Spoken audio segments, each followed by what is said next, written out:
Hey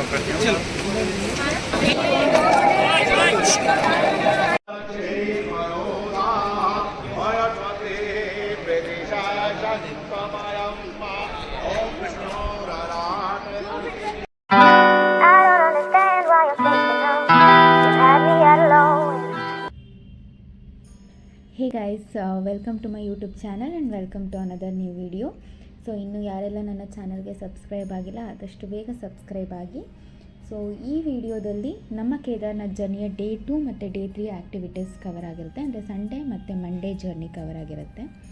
so ನಾನು previous ವಿಡಿಯೋದಲ್ಲಿ ಹೇಳಿದಾಗೆ ನಾವು ಸೋನ್ಪ್ರಯಾಗಿಂದ ಒಂದು 3-4 ಕಿಲೋಮೀಟರ್ಸ್ ಹಿಂದೆ ಸ್ಟೇ ಮಾಡಿದ್ವಿ. ನಮ್ಮ ಟ್ರಕ್ಕಿಂಗ್ ಜರ್ನಿ ಸೋನ್ಪ್ರಯಾಗಿಂದ ಸ್ಟಾರ್ಟ್ ಆಗಬೇಕಾಗಿತ್ತು. ಸೊ ಅರ್ಲಿ ಮಾರ್ನಿಂಗ್ ಅರೌಂಡ್ 4-4:30ಗೆ ಎದ್ದು ಎಲ್ಲ ಫ್ರೆಶನ್ ಅಪ್ ಆಗಿ 1-2 ಡೇಸ್ಗೆ ಏನೇನು ಅಂದರೆ ಟ್ರಕ್ಕಿಂಗ್ ಬ್ಯಾಗಲ್ಲಿ ನಾವೇನೇನು ಕ್ಯಾರಿ ಮಾಡ್ಬೋದು ಆ ಐಟಮ್ಸ್ನೆಲ್ಲ ನಾವು ಪ್ಯಾಕ್ ಮಾಡಿಕೊಂಡು 5-5:15 ಅಷ್ಟರಲ್ಲಿ ನಾವು ಸೋನ್ಪ್ರಯಾಗ್ ರೀಚ್ ಆದ್ವಿ. ಸೊ ಸೋನ್ಪ್ರಯಾಗಲ್ಲಿ you will have to wait in a queue.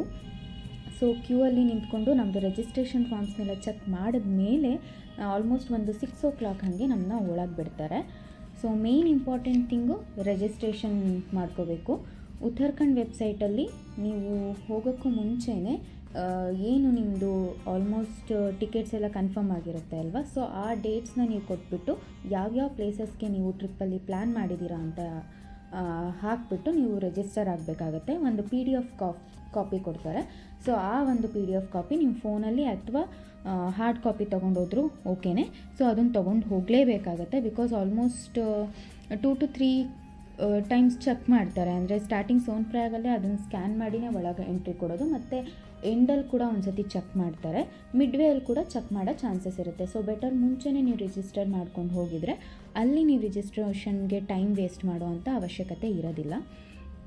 So ನಾವು ರಿಜಿಸ್ಟ್ರೇಷನ್ದು ಫಾರ್ಮ್ಸ್ನೆಲ್ಲ ಚೆಕ್ ಮಾಡಿಸ್ಕೊಂಡು ಸೋನ್ಪ್ರಯಾಗಿಂದ ಟ್ರೆಕ್ಕಿಂಗ್ ಸ್ಟಾರ್ಟ್ ಮಾಡಿದ್ವಿ.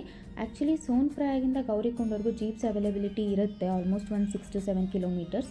But majority of the times ಸಿಗಲ್ಲ. ಸೊ ಆಲ್ಮೋಸ್ಟ್ ಒಂದು 22 to 25 ಕಿಲೋಮೀಟರ್ಸ್ ಟ್ರೆಕ್ಕಿಂಗ್ ಮಾಡಬೇಕು ಅಂತ ನೀವು ಫಿಕ್ಸ್ ಆಗಿ ಬಂದ್ರೇ ಬೆಟರು. ಬಟ್ ನಮಗೆ ಸೋನ್ಪ್ರಯಾಗಿಂದನೇ ನಿಮಗೆ ಡಿಫ್ರೆಂಟ್ ಮೋಡ್ಸ್ ಆಫ್ ಟ್ರಾನ್ಸ್ಪೋರ್ಟೇಷನ್ ಸಿಗುತ್ತೆ. ಒಂದು ಇಲ್ಲೇನು ನೋಡ್ತಿದ್ದೀರಾ ಕುದುರೆ, ಅಂದರೆ ಹಾರ್ಸ್ ಮತ್ತು ಕತ್ತೆದು ಕ್ರಾಸ್ ಬ್ರೀಡು ಮ್ಯೂಲ್ ಅಂತ ಹೇಳ್ತಾರೆ. ಸೊ ಈ ಕುದುರೆಗಳ ಅವೈಲಬಿಲಿಟಿ ಇರುತ್ತೆ, ಮತ್ತು ಡೋಲಿ ಪರ್ಸನ್ ಎತ್ಕೊಂಡು ಹೋಗ್ತಾರೆ. ಇನ್ನೊಂದು 4 ಜನನೂ ಕೂಡ, ಅಂದರೆ ಈ ಫೋಟೋಲಿ ನಿಮಗೆ ಲಾಂಗ್ ಟೈಮ್ ಕೂತ್ಕೊಂಡೇ ಹೋಗೋಕ್ಕಾಗಲ್ಲ ಅಂತ ಅಂದರೆ ಒಂದು ಹಾಫ್ ಮಲ್ಕೊಂಡು ಹೋಗ್ಬೋದು. ಸೊ ಆ ಥರ ಕೂಡ ಅವೈಲಬಿಲಿಟಿ ಇರುತ್ತೆ. ಸೊ ಕಾಸ್ಟಿಂಗ್ಸ್ ಬಂದುಬಿಟ್ಟು ನೀವು ಎಲ್ಲಿಂದ ಯಾವ ಡಿಸ್ಟೆನ್ಸಿಂದ ನೀವು ಸೆಲೆಕ್ಟ್ ಮಾಡ್ಕೊತೀರಾ ಅನ್ನೋದ್ರ ಮೇಲೂ ಡಿಪೆಂಡ್ ಆಗಿರುತ್ತೆ. ಅಂದರೆ ಸ್ಟಾರ್ಟಿಂಗಲ್ಲೇ ತೊಗೊಂಡ್ರೆ ಒಂದು 5,000 to 8,000 ಚಾರ್ಜ್ ಮಾಡ್ತಾರೆ ಕುದುರೆ ಮತ್ತು ಡೋಲಿ. ಮಿಡ್ವೇಯಲ್ಲಿ ತೊಗೊಂಡ್ರೆ ಎಷ್ಟು ಡಿಸ್ಟೆನ್ಸ್ ಇದೆ ಅನ್ನೋದ್ರ ಮೇಲೆ ಅವರು ಅಮೌಂಟ್ ಹೇಳ್ತಾರೆ. ಇನ್ನೊಂದು 10-12 ಕಿಲೋಮೀಟರ್ಸ್ ಇದೆ ಅನ್ನೋ ಥರ ನೀವು ತೊಗೊಂಡ್ರೆ ಒಂದು 1,500-2,000 ರುಪೀಸ್ ಕೇಳ್ತಾರೆ. ಆ್ಯಂಡ್ ಅಗೇನ್ ಪರ್ಸನ್ ವೆಯ್ಟ್ ಮೇಲೆ ಮತ್ತು ಡಿಸ್ಟೆನ್ಸ್ ಮೇಲೆ ಮ್ಯಾಟ್ರ್ ಆಗುತ್ತೆ, ಮತ್ತು ನೀವು ಹೇಗೆ ಬಾರ್ಗೇನ್ ಮಾಡ್ತೀರಾ ಅನ್ನೋದ್ರ ಮೇಲೆ ಕೂಡ ಮ್ಯಾಟರ್ ಆಗುತ್ತೆ. ಸೊ 4 people ಎತ್ಕೊಂಡು ಹೋಗೋದು ಬಂದುಬಿಟ್ಟು ಅದು ಸ್ವಲ್ಪ ಜಾಸ್ತಿ ಇರುತ್ತೆ, ಬಿಕಾಸ್ ಆಲ್ಮೋಸ್ಟ್ 4 peopleದು ಎಫರ್ಟ್ ಇರುತ್ತಲ್ವ. ಸೊ ಅದು ಆಲ್ಮೋಸ್ಟ್ ನಿಮಗೆ 8,000-10,000 12,000 ಇಷ್ಟರವರೆಗೂ ಡಿಮ್ಯಾಂಡ್ ಮಾಡ್ತಾರೆ. ಸೊ ನಾವು ಅಂದರೆ ಈ ಬೆಟರ್ ನೀವು ನಡ್ಕೊಂಡು ಹೋಗೋದೆ, ಬಿಕಾಸ್ ಸ್ಟಾರ್ಟಿಂಗ್ ನಿಮಗೆ ಒಂದು 3-4 ಕಿಲೋಮೀಟರ್ಸ್ ತುಂಬ ಸುಸ್ತು ಅನಿಸುತ್ತೆ, ಬಟ್ ಅದಾದಮೇಲೆ ರೂಢಿ ಆಗಿಬಿಡುತ್ತೆ ಅಷ್ಟೇ. ಸೊ ಬೆಟರ್ ನಡ್ಕೊಂಡು ಹೋದ್ರೇ ಆ ಸೀನರಿ ಏನಿದೆ, ಆ ವೀವ್ಸ್ ಏನಿದೆ ಎಲ್ಲನೂ ಎಂಜಾಯ್ ಮಾಡ್ಕೊಂಡು ಹೋಗಬಹುದು. ಆಲ್ಮೋಸ್ಟ್ 1.5 hours ನಮಗೆ ಸೋನ್ಪ್ರಯಾಗಿಂದ ಗೌರಿಕೊಂಡಕ್ಕೆ ತಗೊಳ್ತು. ನಾವು ಗೌರಿಕೊಂಡಲ್ಲಿ ಟಿಫನ್ ಮುಗಿಸ್ಕೊಂಡ್ವಿ. ಅಗೇನ್ ಇಲ್ಲೂ ಕೂಡ ಫುಡ್ ಅವೈಲಬಿಲಿಟಿ ಕೂಡ ಲಿಮಿಟೆಡ್ ಆಪ್ಷನ್ಸೇ. ಒಂದು ಮ್ಯಾಗಿ, ಆಲೂ ಪರಾಟ, ಮೇಜರ್ಲಿ ಇದು ಎರಡೇ ಸಿಗೋದು. ಮ್ಯಾಗಿ ಕೂಡ almost 80 rupees to 100 rupees charge ಮಾಡ್ತಾರೆ. ಅದೇ ನೀವು ಎಷ್ಟು ಪ್ಲೇಟ್ ತೊಗೊತೀರಾ ಅನ್ನೋದ್ರ ಮೇಲೆ ಸ್ವಲ್ಪ ಕಡಿಮೆ ಮಾಡೋ ಚಾನ್ಸಸ್ ಇರುತ್ತೆ ಅಷ್ಟೇ. ಇವನ್ ಆಲೂ ಪರಾಟ ಕೂಡ ಸೇಮು. ರೈಸ್ ಸಾಂಬಾರು ಸಿಗುತ್ತೆ, ತುಂಬ ರೇರು, ಕೆಲವೊಂದು ಕಡೆ ಮಾತ್ರ ರೈಸ್ ಸಾಂಬಾರು ಸಿಗುತ್ತೆ ನಿಮಗೆ. ಸೊ ಫುಡ್ಡು ಮೆಜಾರಿಟಿ ಇದು ಎರಡೇ ನಿಮಗೆ ಆಲ್ಮೋಸ್ಟ್ ಸಿಗೋದು. ಆ್ಯಂಡ್ ಮೇಯ್ನಾಗಿ ವಾಟರ್ ಬಾಟಲ್ ಕೂಡ ಆಲ್ಮೋಸ್ಟ್ 70-80-100 rupees ಈ ಥರ ಚಾರ್ಜ್ ಮಾಡ್ತಾರೆ, ಬಿಕಾಸ್ ಅವರು ಕ್ಯಾರಿ ಮಾಡಬೇಕಲ್ವ ಅಷ್ಟು ಮೇಲೆಗೆ. ಸೊ ಅದಕ್ಕೆ ತುಂಬಾ ಚಾರ್ಜ್ ಮಾಡ್ತಾರೆ. ಸೊ ಬೆಟರ್ ಈ ಥರ ವಾಟ್ರ್ ಫಾಲ್ಸಲ್ಲಿ ನೀವು ನೀರು ಇಟ್ಕೊಂಡು ಕುಡಿದ್ರೆ ಏನೂ ಪ್ರಾಬ್ಲಮ್ ಇರೋಲ್ಲ, ಬಿಕಾಸ್ ಅದೇನು ಪೊಲ್ಯೂಟೆಡ್ ವಾಟರ್ ಇರೋಲ್ಲ. ಸೊ ನೀವು ಅಲ್ಲೇ ನೀರು ತೊಗೊಂಡು ಕುಡಿಬಹುದು. ಸೊ ಆ್ಯಂಡ್ ಈ ಟ್ರೆಕ್ಕಿಂಗಲ್ಲಿ ಮೇನ್ ಇಂಪಾರ್ಟೆಂಟ್ ಥಿಂಗ್ ಏನಂತ ಅಂದರೆ ನೀವು ಫುಡ್ ಕನ್ಸಂಪ್ಷನು ಜಾಸ್ತಿ ಮಾಡೋಕ್ಕಾಗಲ್ಲ ಆ್ಯಂಡ್ ನಿಮಗೆ ಎನರ್ಜಿ ಕೂಡ ಬೇಕಾಗಿರುತ್ತೆ. ಅದಕ್ಕೆ ಮೇನ್ ಥಿಂಗ್ಸು ಅಂದರೆ ನಂದು ಪ್ರೀವಿಯಸ್ ವಿಡಿಯೋದಲ್ಲಿ ನಾನು ಮಸ್ಟ್ ಕ್ಯಾರಿ ಥಿಂಗ್ಸಲ್ಲಿ ಕೆಲವೊಂದು ಫುಡ್ ಐಟಮ್ಸಲ್ಲಿ ನಾನು ಹಾಕಿರ್ತೀನಿ. ಡ್ರೈ ಫ್ರೂಟ್ಸ್ ಆಗಿರ್ಬೋದು, ಪ್ರೋಟೀನ್ ಬಾರ್ಸ್ ಆಗಿರ್ಬೋದು, ಗ್ಲೂಕೋಸ್ ಆಗಿರ್ಬೋದು.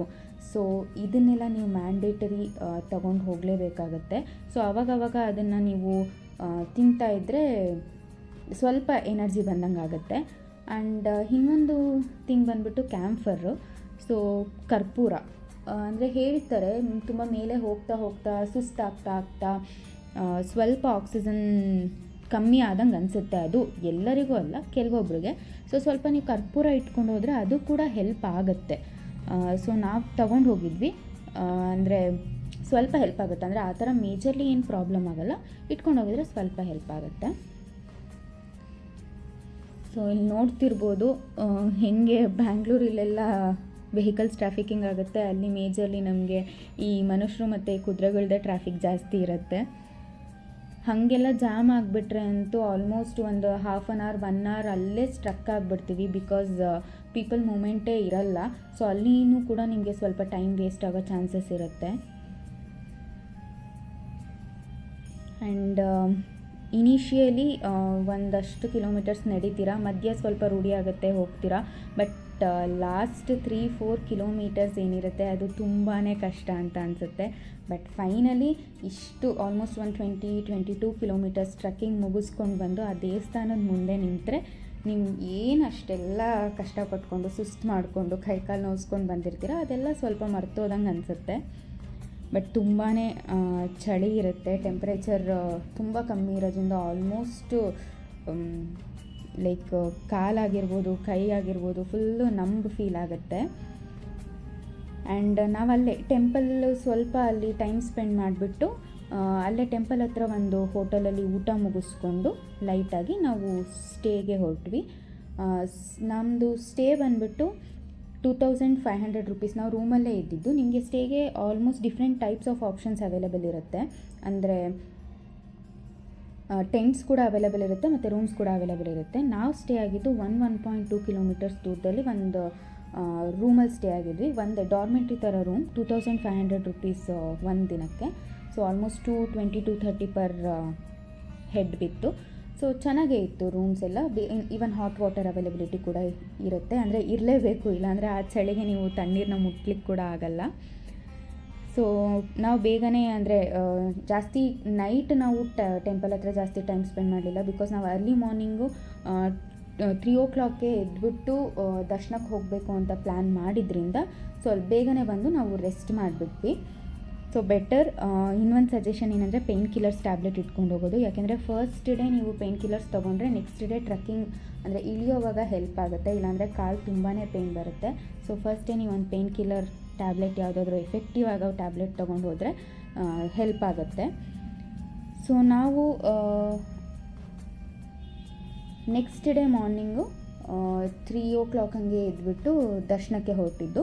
ನಾವು ಸ್ಪೆಷಲ್ ಅಂದರೆ ಅಲ್ಲೇ ಯಾರನ್ನೋ ಒಬ್ಬರನ್ನ ಕಾಂಟ್ಯಾಕ್ಟ್ ಮಾಡಿಬಿಟ್ಟು ಸ್ಪೆಷಲ್ ದರ್ಶನಕ್ಕೆ ಟಿಕೆಟ್ ಏನೋ ತೊಗೊಂಡಿದ್ವಿ. 1000 rupees ಪರ್ ಹೆಡ್ ಆಯ್ತದು. ಸೊ ಅಂದರೆ ಒಳಗಡೆ ಗರ್ಭಗುಡಿಗೆ ದರ್ಶನಕ್ಕೆ ಬಿಡ್ತಾರೆ. ಸೊ ಅಲ್ಲಿ ನಾವು ದರ್ಶನ ಮುಗಿಸ್ಕೊಂಡು ಹೊರಗೆಲ್ಲ ಬರೋ ಅಷ್ಟೊತ್ತಿಗೆ ಒಂದು 8-8:30 ಆಗಿತ್ತು. ಆಮೇಲೆ ಅಲ್ಲೇ ಟೆಂಪಲ್ ಹತ್ರ ಎಲ್ಲ ಇನ್ನೊಂದು 2 ಟೆಂಪಲ್ ಇದೆ, ಅದೆಲ್ಲ ಕವರ್ ಮಾಡಿಕೊಂಡು ನಾವು 10 o'clock ಹಂಗೆ ವಾಪಸ್ ಇಳಿಯೋಕ್ಕೆ ಸ್ಟಾರ್ಟ್ ಮಾಡಿದ್ವಿ. ಆ್ಯಂಡ್ ನಮಗೆ ಇದು ಹೇಳೋದು ಮರ್ತಿದ್ದೆ, ಆಲ್ಮೋಸ್ಟ್ ಒಂದು 10-12 hours ಆಯಿತು ಟ್ರೆಕ್ಕಿಂಗ್ ಮುಗಿಸ್ಲಿಕ್ಕೆ. ನಾವು ರೀಚ್ ಆಗಿದ್ದು ಆಲ್ಮೋಸ್ಟ್ ಒಂದು 6-6:30, 7 o'clock ಈ ಥರ ಟೈಮಲ್ಲಿ ನಾವು ರೀಚ್ ಆದ್ವಿ.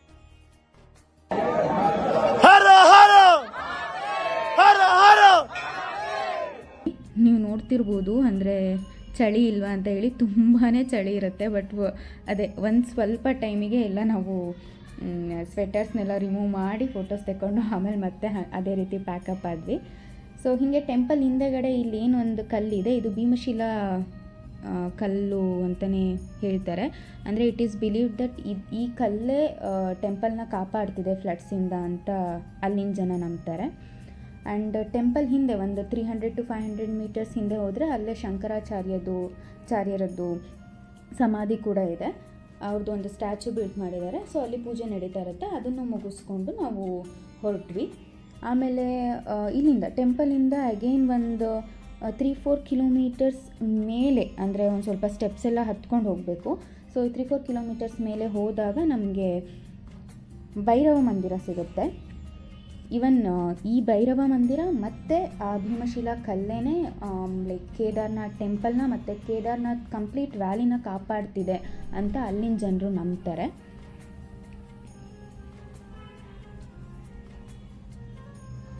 ಆ್ಯಂಡ್ ಇನ್ನೊಂದು ಮೋಡ್ ಆಫ್ ಟ್ರಾನ್ಸ್ಪೋರ್ಟೇಷನ್ ಬಂದುಬಿಟ್ಟು ಹೆಲಿಕಾಪ್ಟರ್ ಸರ್ವಿಸ್ಸು. ಸೊ ಇದು ಆಲ್ಮೋಸ್ಟ್ ಟೆಂಪಲ್ ಮುಂದೆನೇ ನಿಲ್ಲಿಸ್ತಾರೆ, ಅಂದರೆ ಒಂದು 2 ಕಿಲೋಮೀಟರ್ಸ್ ಮುಂದೆ ಏನೋ ನಿಲ್ಲಿಸ್ತಾರೆ. ಬಟ್ 3-4 ಮಂತ್ಸ್ ಮುಂಚೆನೇ ಬುಕ್ ಮಾಡ್ಕೋಬೇಕಾಗುತ್ತೆ. And not sure whether you will get tickets or not.